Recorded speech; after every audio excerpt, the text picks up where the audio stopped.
Hi friends, ಇವತ್ತು ನಾವು ಹಿಮಾಲಯ ಪರ್ವತದ ಉಗಮದ ಬಗ್ಗೆ ಒಂದಿಷ್ಟು ಮಾಹಿತಿಯನ್ನು ತಿಳಿಯೋಣ. ಪಶ್ಚಿಮದಲ್ಲಿ ನಂಗಾ ಪರ್ಬತ್ ಇಂದ ಪೂರ್ವದಲ್ಲಿ ನಾಮ್ಚೆ ಬರ್ವಾದವರೆಗೆ ಸುಮಾರು 2400 ಕಿಲೋಮೀಟರ್ ಉದ್ದವಿರುವಂತಹ ಹಿಮಾಲಯ ಪರ್ವತ ಶ್ರೇಣಿ ಭಾರತದ ಪ್ರಮುಖ ಭಾಗವಾಗಿ ನೆರೆ ರಾಷ್ಟ್ರಗಳಾದಂತಹ ಭೂತಾನ್, ನೇಪಾಳ ಮತ್ತು ಚೀನಾದಲ್ಲಿಯೂ ಸಹ ವಿಸ್ತರಿಸಿದೆ. ಆದಾಗ್ಯೂ ಈ ದೈತ್ಯ ಪರ್ವತ ಶ್ರೇಣಿಗಳು ನಿರ್ಮಾಣವಾಗಿರುವ ವಿಚಾರವಂತೂ ಬಹಳಷ್ಟು ರೋಚಕವಾಗಿರುವಂತಹ ಸಂಗತಿ. ಬನ್ನಿ, ಈ ಬೃಹತ್ ಹಿಮಾಲಯ ಪರ್ವತ ಶ್ರೇಣಿಗಳ ಉಗಮದ ಬಗ್ಗೆ ಒಂದಿಷ್ಟು ವಿಚಾರಗಳನ್ನು ತಿಳಿಯೋಣ. ಸುಮಾರು 250 ಮಿಲಿಯನ್ ವರ್ಷಗಳ ಹಿಂದೆ ಪಂಗೇಯ ಎಂಬ ಸೂಪರ್ ಖಂಡವು ಅಸ್ತಿತ್ವದಲ್ಲಿತ್ತು. ಇದು ಪ್ರಪಂಚದ ಎಲ್ಲ ಖಂಡಗಳನ್ನು ಏಕಶಿಲೆಯ ರಚನೆಯಾಗಿ ಜೋಡಿಸಲಾದ ಭೂಮಿಯ ದೈತ್ಯ ರಚನೆ. ಈ ಪಂಗೇಯವು ಪಂತಲಸ್ಸ ಎಂಬ ಬೃಹತ್ ಜಲಮೂಲದಿಂದ ಆವೃತವಾಗಿತ್ತು. ಸುಮಾರು 150 ಮಿಲಿಯನ್ ವರ್ಷಗಳ ಹಿಂದೆ ಸೂಪರ್ ಕಾಂಟಿನೆಂಟ್ ಪಂಗೇಯ ವಿವಿಧ ಭಾಗಗಳಾಗಿ ಒಡೆಯಲು ಪ್ರಾರಂಭಿಸಿತು. ಪಂಗೇಯದ ಉತ್ತರ ಭಾಗವನ್ನು ಲಾರೇಷಿಯಾ ಅಥವಾ ಅಂಗರ್ ಲ್ಯಾಂಡ್ ಎಂದು ಕರೆಯಲಾಗುತ್ತದೆ. ಇದು ಇಂದಿನ ಉತ್ತರ ಅಮೆರಿಕ, ಯುರೋಪ್ ಮತ್ತು ಏಷ್ಯಾ ಒಳಗೊಂಡಿರುವ ಭೂಪ್ರದೇಶವಾಗಿತ್ತು. ಪಂಗೇಯದ ದಕ್ಷಿಣ ಭಾಗವನ್ನು ಗೊಂಡ್ವಾನ್ ಲ್ಯಾಂಡ್ ಎಂದು ಕರೆಯಲಾಗುತ್ತಿತ್ತು. ಇದು ಇಂದಿನ ದಕ್ಷಿಣ ಅಮೆರಿಕ, ಆಫ್ರಿಕಾ, ದಕ್ಷಿಣ ಭಾರತ, ಆಸ್ಟ್ರೇಲಿಯಾ ಮತ್ತು ಅಂಟಾರ್ಕ್ಟಿಕಾವನ್ನು ಒಳಗೊಂಡಿತ್ತು.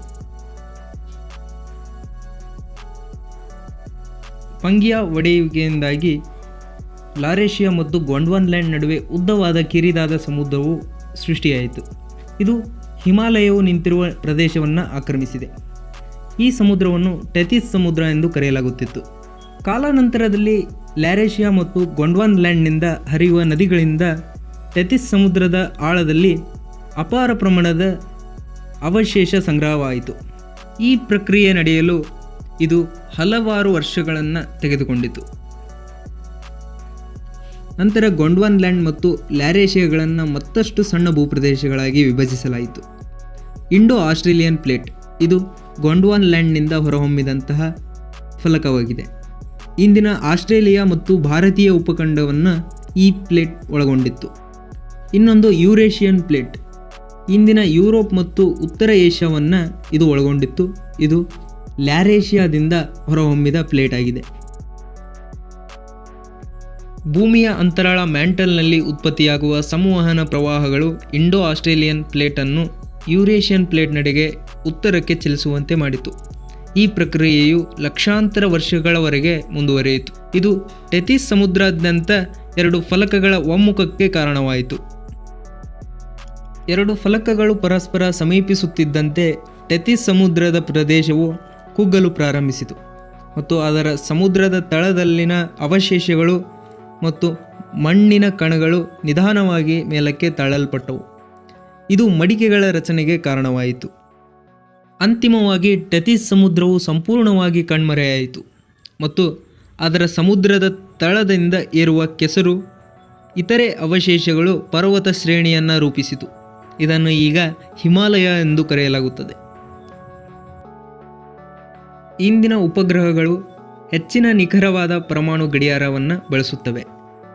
ಇದು 1 ಸೆಂಟಿಮೀಟರ್ನಷ್ಟು ಸಣ್ಣ ಏರಿಕೆಯನ್ನು ಸಹ ನಿಖರವಾಗಿ ಅಳೆಯಬಹುದು. ಉಪಗ್ರಹಗಳು ನಿರ್ಧರಿಸುವ ವಿವಿಧ ಸ್ಥಳಗಳ ಎತ್ತರವು ಹಿಮಾಲಯವು ಪ್ರತಿ ವರ್ಷ ಕೆಲವು ಸೆಂಟಿಮೀಟರ್ಗಳಷ್ಟು ಏರುತ್ತದೆ ಎಂದು ಸೂಚಿಸುತ್ತದೆ. ಹಿಮಾಲಯದ ಪ್ರಸ್ತುತ ದರವನ್ನು ವರ್ಷಕ್ಕೆ 5 ರಿಂದ 10 ಸೆಂಟಿಮೀಟರ್ಗಳಷ್ಟು ಎಂದು ಅಂದಾಜಿಸಲಾಗಿದೆ.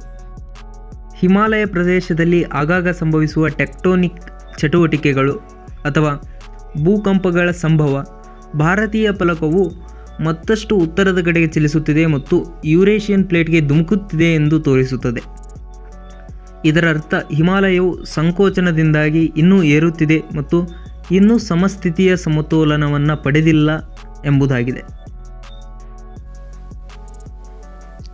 ಈ ಏಷ್ಯಾದ ಮಹಾನ್ ಪರ್ವತ ಶ್ರೇಣಿಗಳು ಉತ್ತರಕ್ಕೆ ಹರಡಿರುವಂಥ ಟಿಬೆಟ್ ಪ್ರಸ್ಥಭೂಮಿ ಮತ್ತು ದಕ್ಷಿಣಕ್ಕೆ ಭಾರತೀಯ ಉಪಖಂಡದ ಮೆಕ್ಕಲು ಬಯಲು ಪ್ರದೇಶಗಳ ನಡುವೆ ತಡೆಗೋಡೆಯಾಗಿ ನಿಂತಿದೆ.